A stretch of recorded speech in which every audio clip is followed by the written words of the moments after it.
Jika seorang mengasihi aku, ia akan menuruti firman-Ku. Bapa-Ku akan mengasihi dia, dan kami akan datang kepadanya.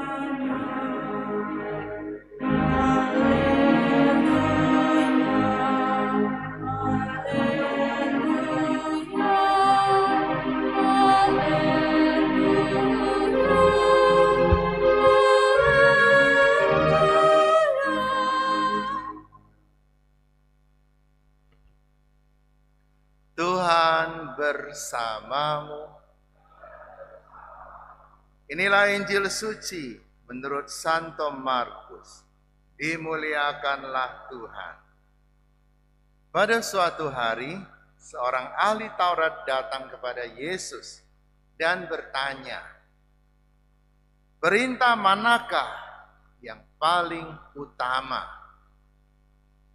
Yesus menjawab, "Perintah yang terutama ialah, dengarlah hai orang Israel, Tuhanlah Allah kita.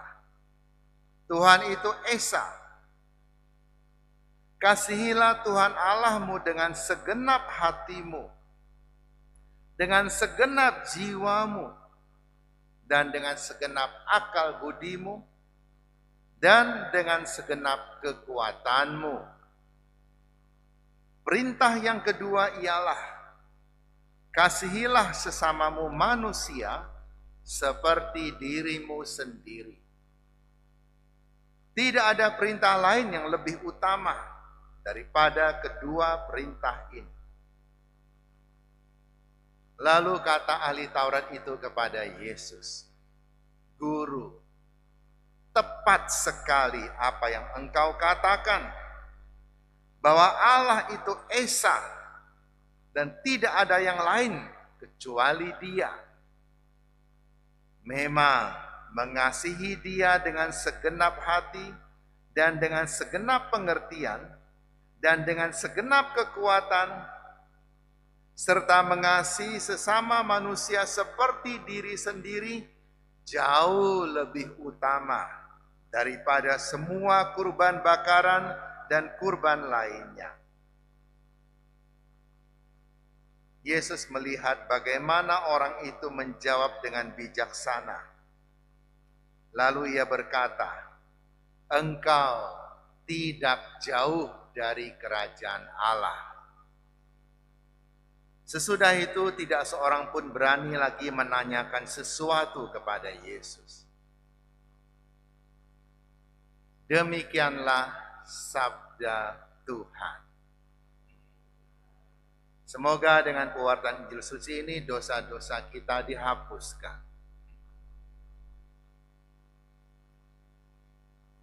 Engkau tidak jauh lagi dari kerajaan surga. Tidak jauh tapi belum sampai. Artinya dekat sekali.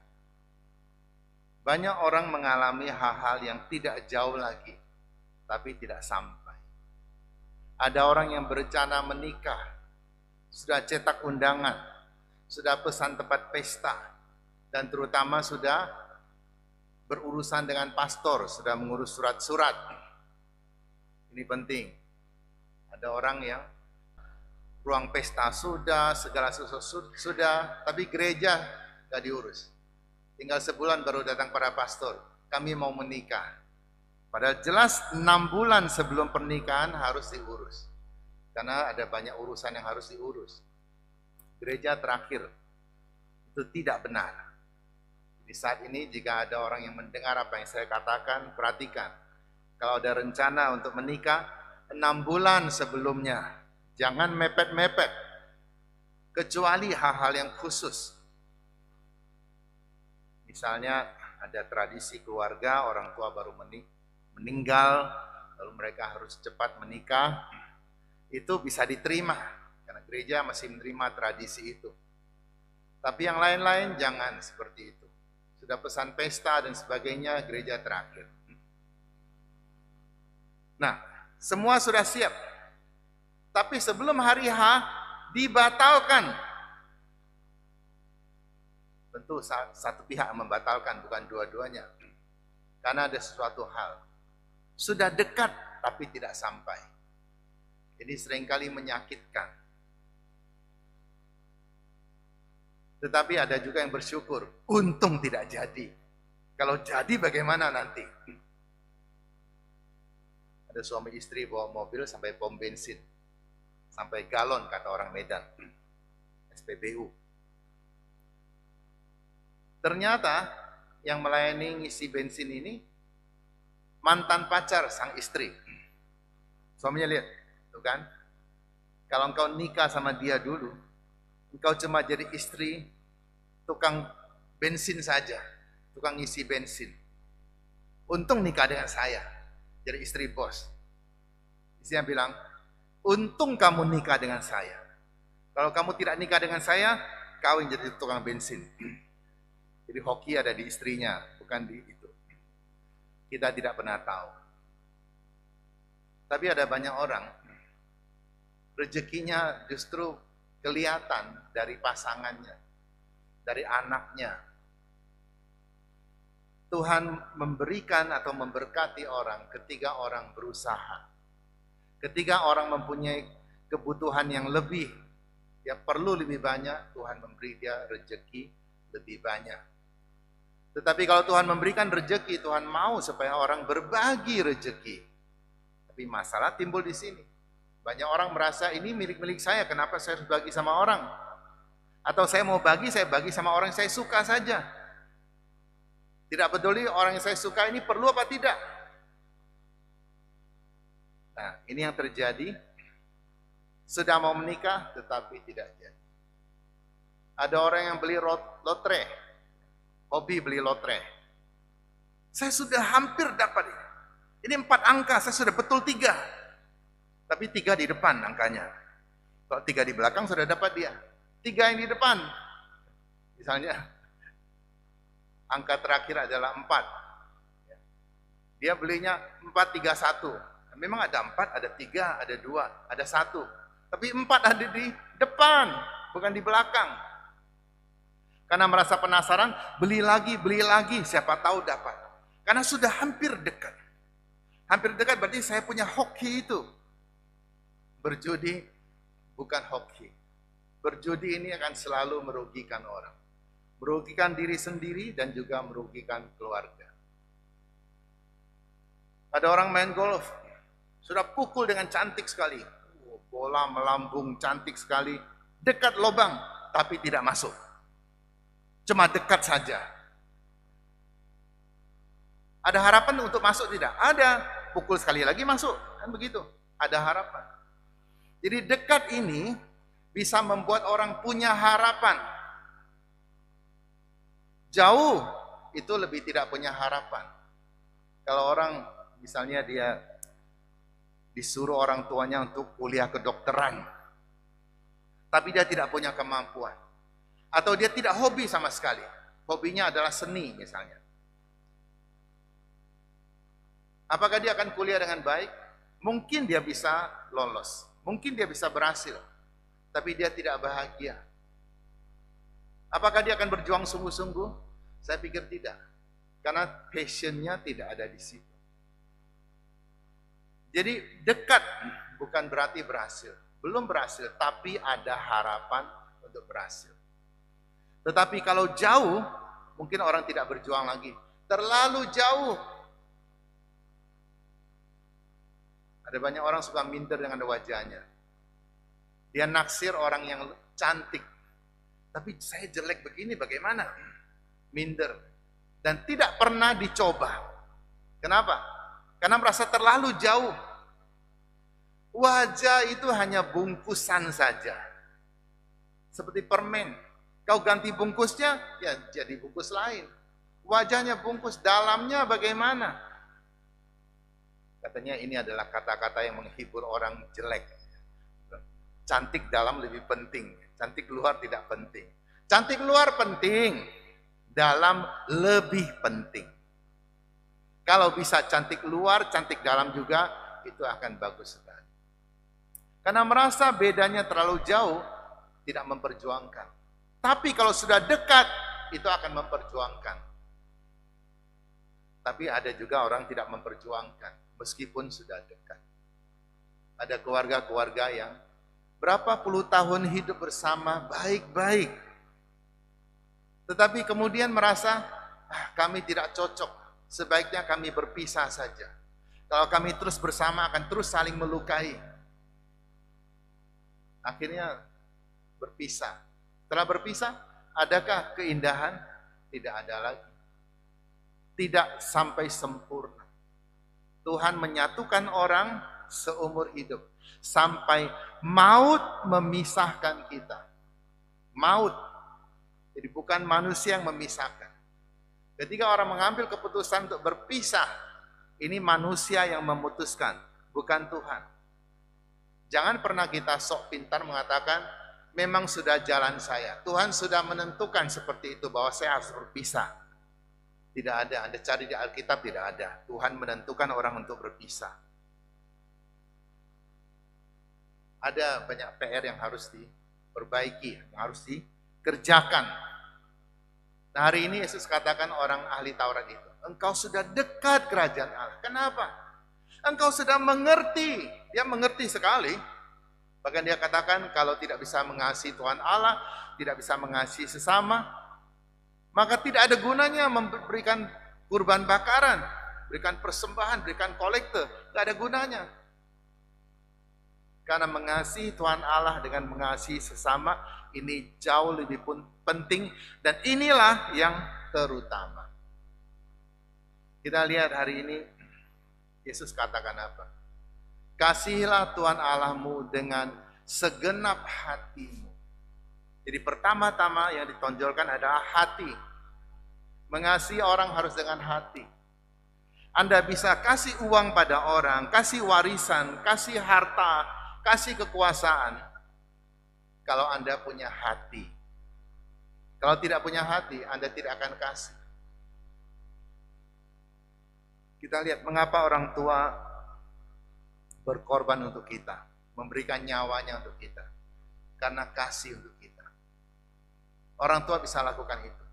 Apakah anak-anak bisa lakukan pada orang tua? Ada sebagian anak yang tahu berbakti pada orang tua. Tapi banyak sekali anak yang kurang ajar pada orang tua.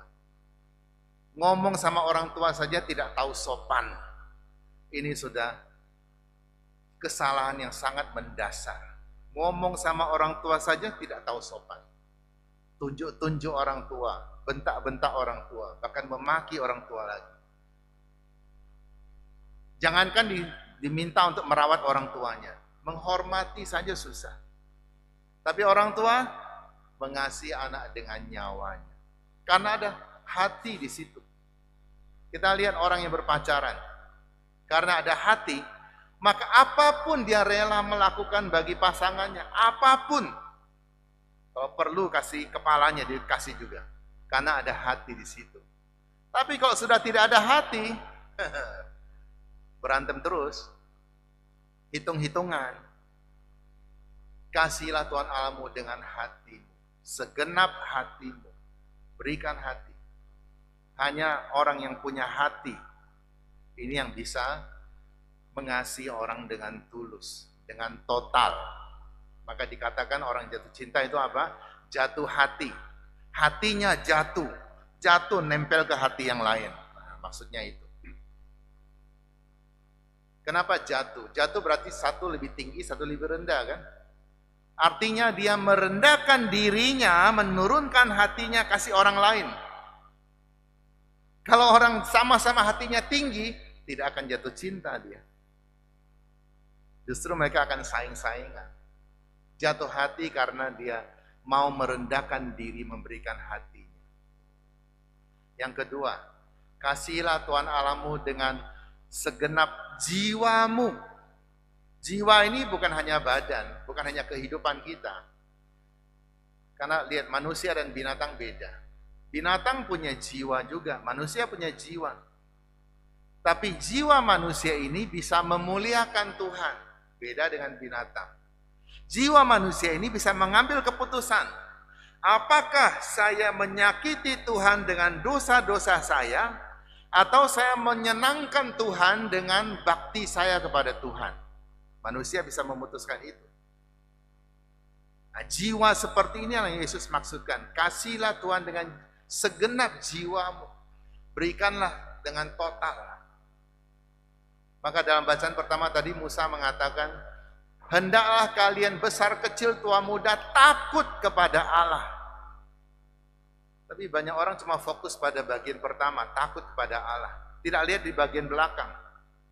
Di bagian belakang bacaan, Musa mengatakan, hendaklah kalian mengasihi Tuhan Allahmu dengan segenap hatimu. Itu. Artinya bukan sekedar takut, tapi mengasihi. Kalau kita mengasihi orang, kita tidak takut.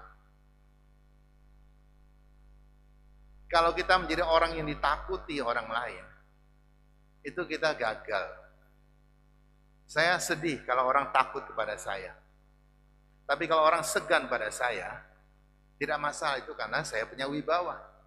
Tapi kalau orang takut kepada saya, itu berarti saya mungkin sudah pernah menyakiti orang, sehingga orang lain trauma. Kita semua sama. Kita pernah menyakiti orang dan membuat orang lain trauma. Ada orang yang kalau bertemu orang itu langsung mahnya kumat, langsung sakit mah. Kenapa? Karena merasa kalau saya ketemu dia lagi, dia omongi saya lagi, saya akan tersakiti lagi. Jadi ada banyak orang memilih lebih baik saya tidak ketemu dia. Lihat dia dari depan belok. Kenapa? Karena pengalaman disakiti. Takutilah Tuhan, kata Musa. Bukan supaya Tuhan ini menakutkan orang karena dia punya hukuman. Tetapi Musa lengkapi, sempurnakan di belakang. Kasihilah Tuhan. Artinya bukan takut dihukum, tapi takut membuat Tuhan tidak senang. Takut membuat Tuhan sedih. Nah, takut itulah yang dimaksud oleh Musa. Ada banyak orang di luar, orang Katolik juga jajan-jajan di luar, dengar firman orang lain, suka mengajar, oh, takut pada Tuhan, takut pada Tuhan. Tahu tidak maksudnya apa? Takut pada Tuhan. Yaitu, takut membuat Tuhan sedih. Suami-suami ada yang malu kalau disebut takut sama istri. Tapi ada suami-suami yang bukan takut dikuasai istri, tapi dia takut melukai hati istrinya. Nah, itulah suami impian. Suami yang diharapkan. Tidak usah dijaga-jaga pun dia sudah aman. Dia bisa menjaga diri sendiri. Karena dia tidak mau melukai hati istrinya. Tapi kalau suami masih harus diomongi, Pak, awas ya, jangan ketemu orang itu. Awas ya, jangan bercanda dengan orang itu. Awas ya, jangan pulang malam. Itu namanya menakut-nakuti suami. Kalau suami takut, ya tidak ada herannya. Tapi mengapa suami bisa takut juga? Ya mungkin pernah berbuat salah. Dan salahnya diungkit-ungkit terus.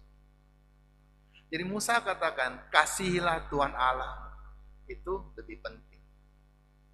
Jadi yang ketiga tadi adalah mengasihi Tuhan Allah dengan segenap jiwa. Artinya jiwa saya jaga bersih di hadapan Tuhan. Saya tidak berbuat dosa. Kalau saya berbuat dosa, saya mengaku dosa untuk membersihkan lagi jiwa saya. Supaya saya bisa mempersembahkan jiwa yang bersih kepada Tuhan. Lalu mengasihi Tuhan Allahmu dengan segenap kekuatan. Bicara soal kekuatan, ini artinya ada usaha, ada karya. Orang yang baring-baring tidur saja tidak ada banyak karya. Meskipun tidur ini membuang kalori juga, tapi sedikit. Jangan jadikan teori, oh saya mau kurus nih, banyak tidur, saya kasih tahu. Makin tidur, makin lebar. Jadi, kasihlah Tuhan dengan segenap kekuatan berarti kita harus berkarya. Tidak cukup hanya dengan, oh Tuhan saya mengasihi Engkau. Harus ada karya. Dan Yesus katakan lagi, kasihlah sesamamu manusia seperti dirimu sendiri. Mampu tidak kita mengasihi diri sendiri? Mampu. Semua orang mengasihi diri sendiri, meskipun ada orang yang tidak mengasihi diri sendiri juga. Misalnya orang yang suka melanggar aturan, itu orang yang tidak mengasihi diri sendiri. Dia pikir, kalau saya bisa bolos dari sekolah, bolos dari kerja, kalau saya bisa nipu-nipu bos saya, maka saya ini orang pintar. Itu tidak mengasihi diri. Karena dia tidak akan maju, dia akan makin mundur karena menjadi orang yang tipu-tipu. Menjadi orang yang tidak bisa maju. Hidup di dalam kegelapan. Orang yang melanggar aturan adalah orang yang hidup dalam kegelapan. Tapi orang yang meskipun dia sudah capek, tapi karena ada aturan, karena ada loyalitas kepada perusahaan, dia tetap berjuang dengan keras. Di depan mata orang mungkin dia bodoh. Tapi di depan mata bosnya, ia adalah pegawai yang baik, yang pantas untuk dipromosikan, dinaikkan pangkatnya. Kan begitu. Orang yang takut akan Tuhan, itu ada orang yang disiplin. Kita punya Pak Yosef Yus. Beliau adalah pelatih judo yang handal di Medan, di Sumatera Utara. Barusan menjadi juri di PON di Papua. Saya mau tanya Pak Yosef, jika ada anak asuh Pak Yosef yang tidak disiplin, itu termasuk dia mengasihi diri atau dia tidak mengasihi diri? Tidak mengasihi diri.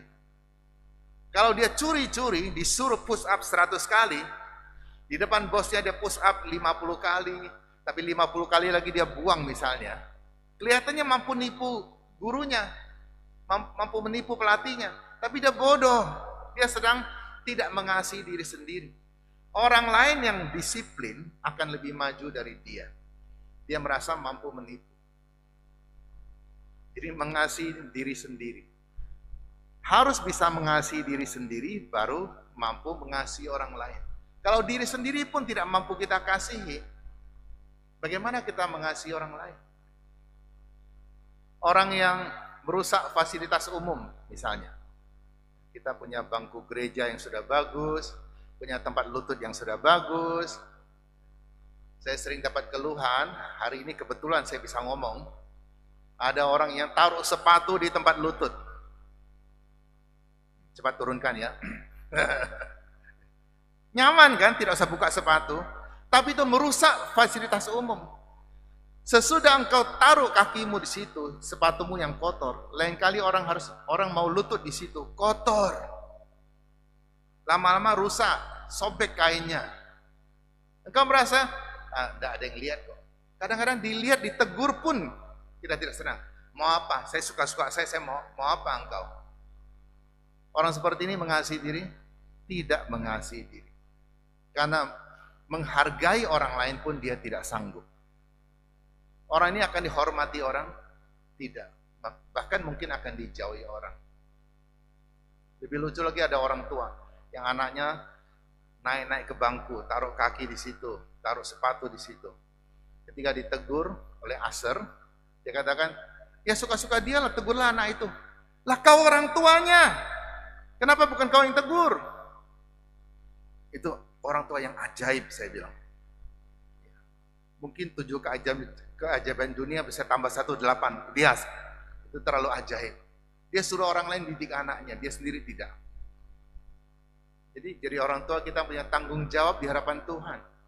Tidak bisa katakan suka-suka anak saya, dia mau jadi apa saja, jadi apa saja. Kita ada tanggung jawab di hadapan Tuhan. Jadi hari ini kita diajar oleh Yesus 1 perintah atau 2 perintah yang sangat utama. Tidak ada yang lebih hebat dari ini lagi. Mengasihi Tuhan dengan segenap hati kita, segenap jiwa, segenap akal budi. Nah ini. Ada banyak orang mengatakan Katolik ini taat babi buta. Asal gereja bilang apa saja harus taat. Tidak. Gereja menyuruh kita memakai akal budi kita. Bukan semua hal harus ditaati, harus dipercaya. Ada hal-hal yang tidak masuk akal, tidak perlu dipercaya. Gereja Katolik adalah gereja yang sangat logis, sangat menggunakan akal budi. Semua bisa dibuktikan. Belum lama paus kita mengatakan dia percaya ada teori evolusi. Lalu orang-orang yang tidak suka pada Paus mulai menilai dia tuh berarti manusia memang berasal dari monyet. Kau mau berasal dari monyet, kau sendiri jadi monyet, jangan kami ikut-ikutan. Paus tidak mengatakan itu. Paus mengatakan dia percaya makhluk ini memang berevolusi, berkembang. Kita tidak mungkin seperti kita sekarang ini. Zaman dulu laki-laki rambutnya panjang diikat. Ya kan? Sekarang sudah tidak, makin pendek. Saking pendeknya tidak ada, kan begitu. Itu evolusi namanya. Jadi manusia berubah mengikuti perkembangan zaman. Zaman dulu orang ulang tahun harus ketemu orangnya memberikan selamat. Zaman sekarang di WA saja sudah beres. Itu evolusi namanya, berkembang terus berubah. Maksud Paus adalah itu, manusia berubah mengikuti zaman. Dia tidak pernah mengatakan manusia berasal dari monyet, tidak pernah. Meskipun ada banyak binatang yang memang berevolusi kita lihat. Dari apa jadi apa. Bahkan buaya. Buaya ini katanya itu berevolusi dari burung. Saya tidak tahu apakah benar, itu teori dari para peneliti. Berevolusi dari burung, maka dia punya telur. Bagaimana burung bisa jadi buaya? Kita tidak pernah tahu. Tapi maksud Paus adalah bahwa kita ini terus berubah, mengikuti perkembangan. Semoga kita juga mampu menggunakan akal budi kita agar iman kita semakin dikuatkan. Dalam lagu Tantum Ergo dikatakan, budi tidak cukup, kita perlu iman. Akal budi tidak cukup, perlu iman. Yang paling tinggi adalah iman. Semoga Tuhan membimbing dan memberkati kita agar kita mampu melakukan dua perintah yang penting ini. Amin.